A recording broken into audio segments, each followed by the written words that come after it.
Hello, Dawgpound South campers. This is the Cleveland Browns Dawgpound South podcast, part of the Fanatical Elves Network, part of the Fans First Sports Network. I'm your host, Steve Gill. Well, it is the quiet time in the NFL. Well, kind of. We're about a month away from Brown showing up for training camp. I believe Monday, July 22nd, the rookies report. And then on the 23rd, the veterans report. So we're less than 30 days away. Yay. But, you might say there's some quiet time going on now, but most NFL websites and podcasts and are filling the airways with stuff that people just can't help themselves but to click on.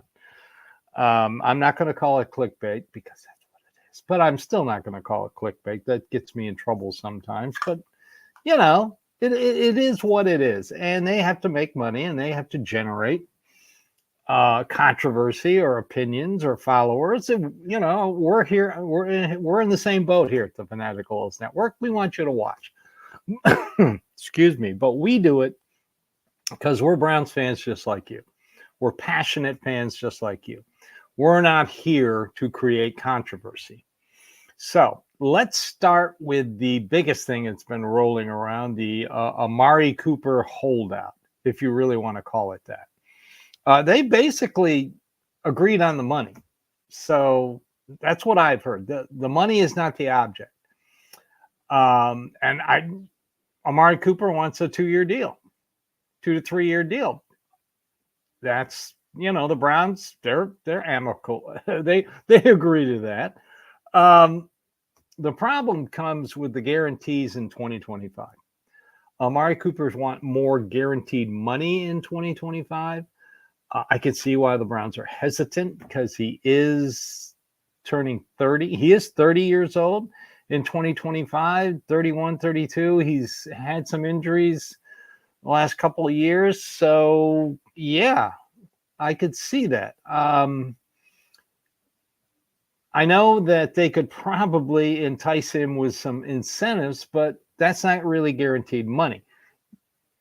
They get the incentive when they produce. He wants the guaranteed money up front. And I don't blame him. He's been the best wide receiver in the AFC North for the last 2 years. I know Baltimore and Pittsburgh and Cincinnati fans will disagree with that.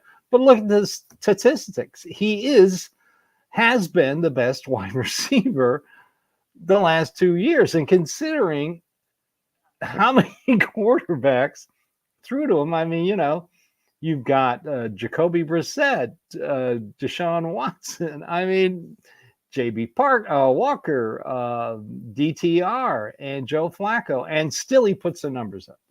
I'm currently rewatching games.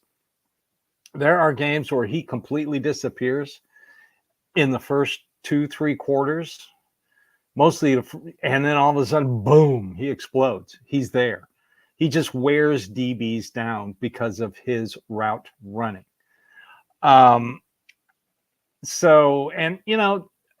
heard this Brandon Ayuk trade stuff. Now, I know early before the draft, I was hearing that, the Browns may be interested in trading for him.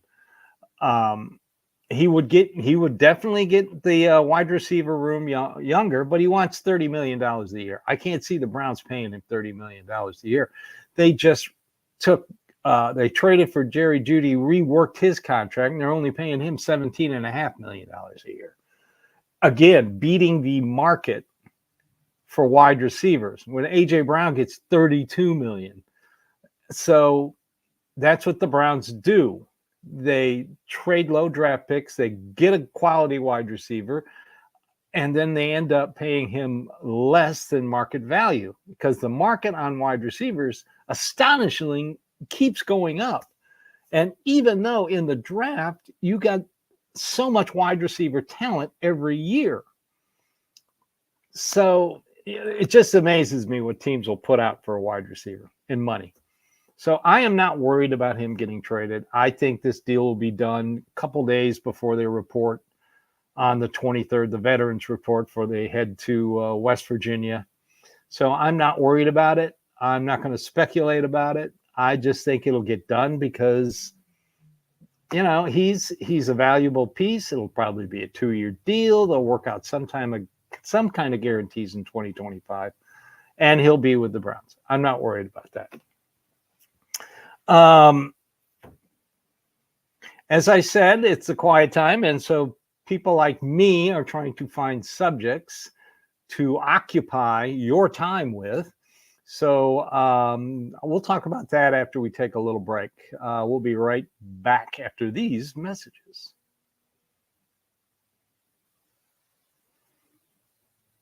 All right, so I write articles for Fans First Sports Network. I try to get out one a week because, you know, I've got a job and family obligations. So, but this week I've got one listed on why a Browns fan should be optimistic about the 2024 Browns. And usually I'm not a big optimist. I'm not a pessimist, nor am I an optimist. I tell everybody I'm a realist. It's like the old saying. That's why I pick certain writers and people on the internet to follow. I don't want people that are just going to be go team and you know, like they say in the South, don't piss down my neck and tell me it's raining. I just want the truth. I don't care how you get it. I just want the truth. And the truth is there are reasons to be optimistic about this team in 2024. Now, I understand their history. And basically, that's why these casinos and betting places have only listed the Browns at 8.5 wins. You know, they can,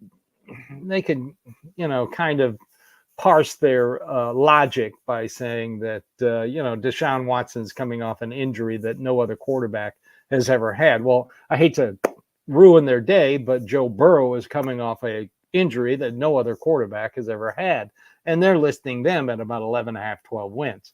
So I can't see the difference. But the main thing about the Browns is they haven't followed up a successful season with another successful season since the late to mid 80s, 85, 86, 87, 88, and 89. 89, the last time they won the division, it was the AFC Central. So I can see where that's their logic, but you've got to look at this team a little closer. Sure, a lot of people are expecting the defense to take a back seat. They can't keep that kind of performance 2 years in a row. Yes, they can. They can because they got better. They added pieces to a defense that was already good. The big key to this defense will be linebacker Jordan Hicks. He played for Jim Schwartz in Philly. He didn't play in the Super Bowl. He was hurt, but he knows this defense. So that's the second player on the defense. Ronnie McLeod is the other one who knows this defense. And I fully expect Jim Schwartz to turn it up a notch.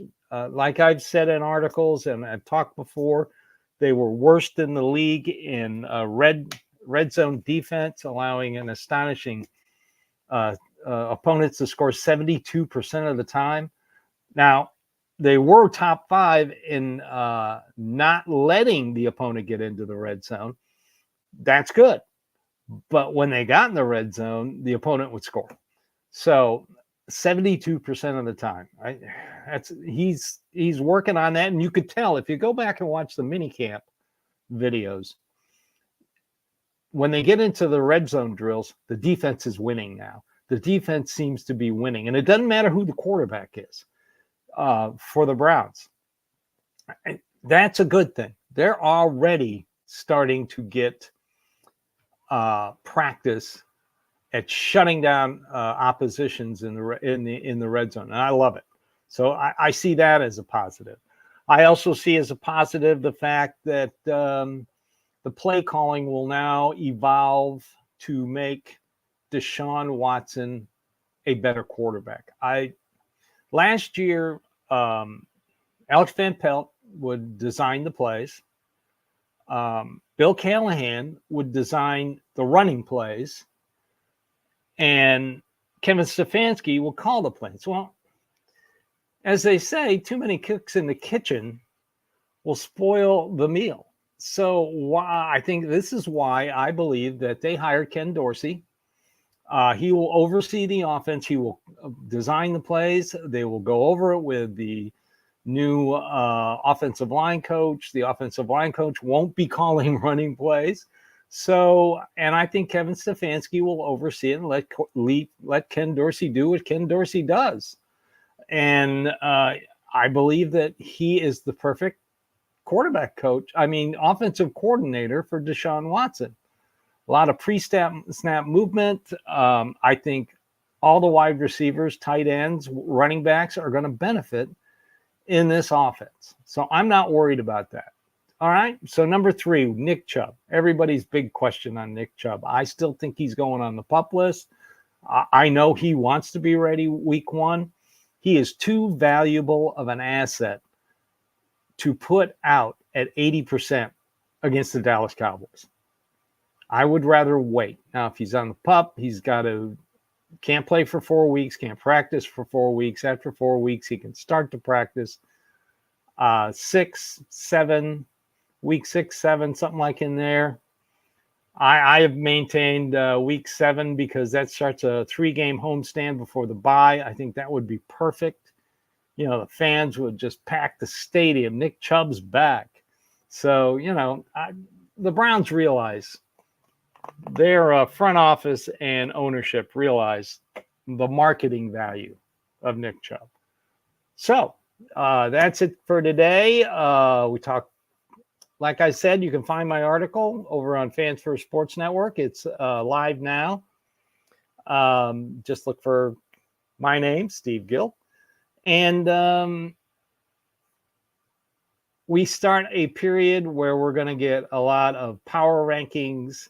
We're going to get a lot of articles. What does every team need? What does every team doesn't need? What was the biggest mistake this team made in last year? All these lists are great. And if you like them and you want to go comment on them, go for it. Personally, I don't really care. I know what my opinion is of this team.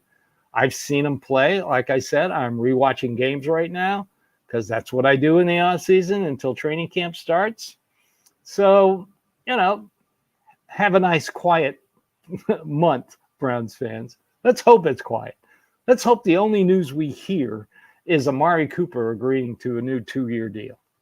All right. So this has been the Cleveland Browns Dawgpound South podcast, part of the Fanatical L's Network, part of the Fans First Sports Network. I'm Steve Gill, and we appreciate you watching, listening, and following.